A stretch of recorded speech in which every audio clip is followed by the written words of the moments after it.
Have you ever felt, I don't know, just completely drained by the need to always look super confident? Well, welcome to today's Explainer. We're going to do something a little different today. We're going to unburden you from one of the most exhausting modern pressures out there. If you've ever felt totally worn out by the relentless demand to always have the sky-high self-esteem, you are exactly in the right place. Okay, let's dive into this. Society kind of treats high self-esteem like it's this absolute mandatory requirement for a good life, right? We're constantly bombarded with messages telling us to just believe in ourselves and project confidence. But let's be real for a second. Trying to keep up that facade, it's secretly exhausting for so many of us. Today, we're challenging that societal myth head-on, and we'll explore why letting go of all that pressure might actually be the absolute best thing you could ever do for your mental health. All right, Section 1, the self-esteem trap. Let's get right into it. Now, what's really interesting about this slide is how we actually got here. To understand this crushing pressure, we kind of have to rewind back to childhood. Think about it. We were praised for getting good grades, right? For following the rules. But that actually set a really dangerous psychological trap where our value became entirely tied to visible achievements. Because of that, what a lot of us grew up thinking was our self-worth is actually just this fragile superiority illusion. It's not true self-esteem at all. It's what we call borrowed confidence. It's a feeling of worth that is built entirely on external evaluations, things like praise, your grades, getting a promotion, basically the approval of other people. And yeah, it feels just like real confidence in the moment. But because it relies on either being better than someone else or meeting some external standard, it is incredibly precarious. And honestly, here is where the danger truly lies.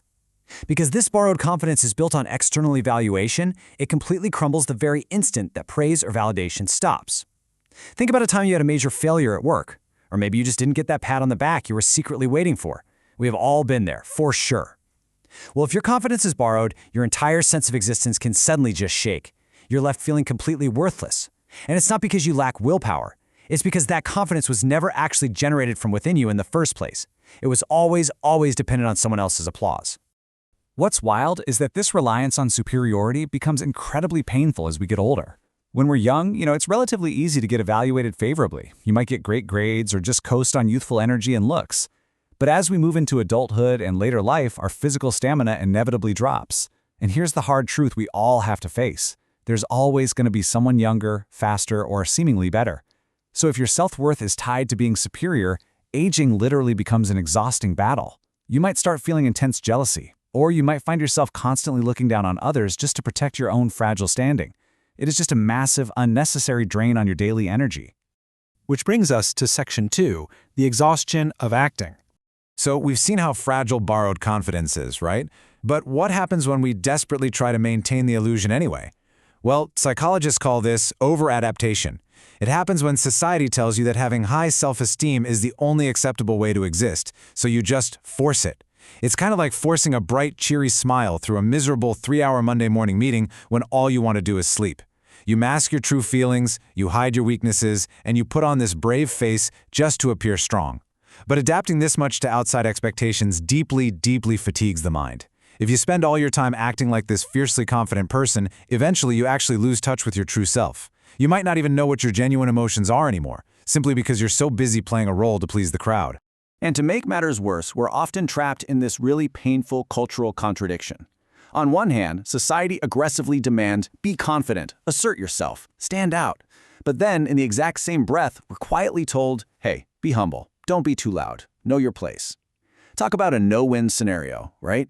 You constantly worry about seeming arrogant if you speak up, but then you worry about looking weak if you stay quiet. Navigating this paradox day in and day out is a primary driver of emotional burnout for so many hardworking people. It's a total trap.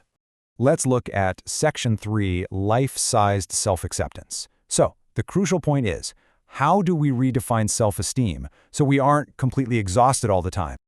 We need a completely different approach.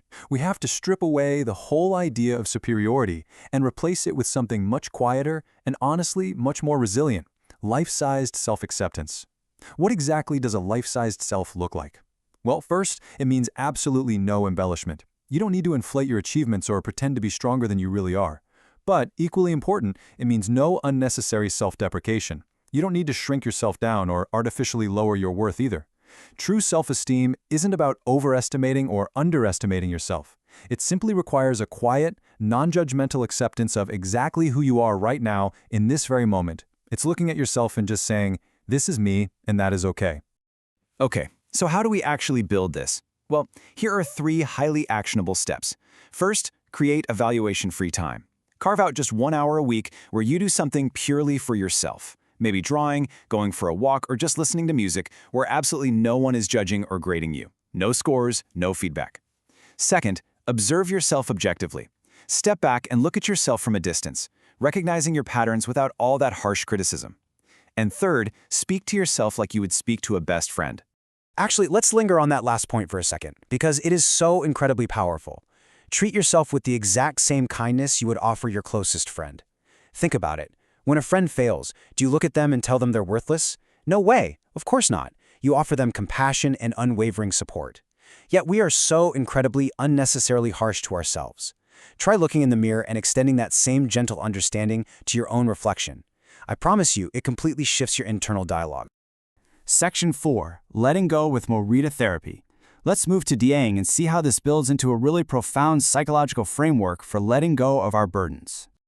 To truly let go of these heavy expectations, we can look to an approach from Japan called Morita Therapy. A central concept here is akuchi. Akuchi basically describes the psychological pain and the paradox that's caused by desperately trying to change things that simply cannot be changed by sheer willpower alone. When you force yourself to have higher self-esteem, or when you try to suppress your raw, natural emotions through pure will, you actually just corner yourself. The harder you try to force it, the more trapped and exhausted you become. You are essentially fighting against your own human nature, which, you guessed it, only amplifies the suffering. So, what's the antidote to akuchi? It's captured perfectly in this incredibly liberating phrase, "You are fine as you are." Just pause for a second. Really let that sink in. Instead of constantly rushing to fix yourself or trying to mold yourself into this flawlessly confident ideal that society demands, you can just stop. The greatest healing power comes when you pause the struggle and simply tell yourself that you are enough exactly as you are right now. You don't need to rush out and find yourself. You are already right here. When you finally abandon this whole myth of high self-esteem, the ripple effects are amazing. I mean, your own heart immediately feels lighter. That crushing weight of having to constantly perform confidence, it lifts right off your shoulders. And an incredibly beautiful byproduct happens. As you stop harshly judging yourself, you naturally become kinder and a lot more compassionate to the people around you. Your capacity for empathy naturally expands when you aren't so incredibly busy trying to protect a fragile superiority illusion. Which brings us to our final question for you.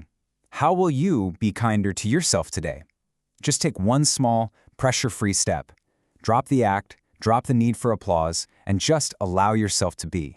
And, it makes you wonder, if the demand for high self-esteem was a myth all along, what other exhausting rules for a successful life are you blindly following that you can finally let go of? Thank you so much for exploring this with us today.